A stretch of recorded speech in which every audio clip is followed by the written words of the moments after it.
Hello అండి, నమస్తే. Welcome to SML kitchen. నేను మీ లలిత. ఈరోజు అమ్మ చేసిన ఇసుకుదుందుల కర్రీ చూపిస్తున్నాను. సంక్రాంతి కదండి, అమ్మ వాళ్ళ ఇంటికి వచ్చేసాం. ఇప్పటి నుండి చూపించే వీడియోస్ అమ్మ చేత చేపిస్తాను. తన వంటలు చాలా బాగా చేస్తుంది. ఈ చేప అయితే సేమ్ చికెన్ టేస్ట్లా అనిపిస్తుంది. కర్రీ అయితే చాలా అంటే చాలా బాగుంటుంది. మీరు కూడా ఈ కర్రీని ఒకసారి ట్రై చేసేయండి. ఇంకా లేట్ చేయకుండా దీన్ని ఎలా ప్రిపేర్ చేసుకోవాలో చూసేద్దాం. నేను ఈ కర్రీ ప్రిపేర్ చేసుకోవడం కోసం 400 గ్రామ్స్ వరకు చేపలు తీసుకున్నాను. వీటికి ఉన్న తలలు తోకలు తీసివేసి ఇలా బాగా క్లీన్ చేసుకుని తీసుకోండి. పెద్దవి అయితే 2 ముక్కలుగా కట్ చేసి తీసుకోండి. ఉప్పు కారం బాగా పడుతుంది. చిన్నవి అయితే ఇలానే వండుకున్నా పర్వాలేదు. దీనిని ప్రిపేర్ చేసుకోవడం కోసం స్టవ్ పైన కడాయి పెట్టుకుని ఆయిల్ వేసుకోండి. ఆయిల్ బాగా హీట్ అయ్యాక 2 ఉల్లిగడ్డలను సన్నగా తరిగి వేసుకోవాలి. వీటిని మీడియం ఫ్లేమ్లో దోరగా వేయించుకోండి. ఉల్లి ముక్కలు బాగా వేగిపోయాక దీనిలో 2 పచ్చిమిర్చిని పొడవుగా కట్ చేసుకుని యాడ్ చేసుకోండి.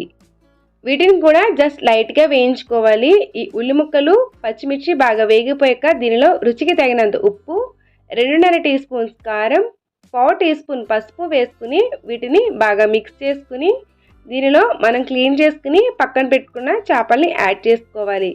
వీటికి బాగా ఉప్పు కారం పట్టించుకుని దీనిలోని 3/4 గ్లాస్ వరకు వాటర్ని యాడ్ చేసుకోండి.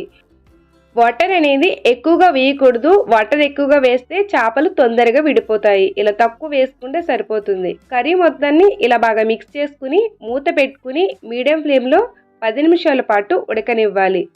ఇలా కొంచెం ఉడికాక దీనిలో 1.5 టీ స్పూన్ గరం మసాలాని యాడ్ చేసుకోండి. కర్రీ మొత్తాన్ని ఇలా బాగా మిక్స్ చేసుకుని మరొక 5 నిమిషాల పాటు ఉడకనివ్వాలి.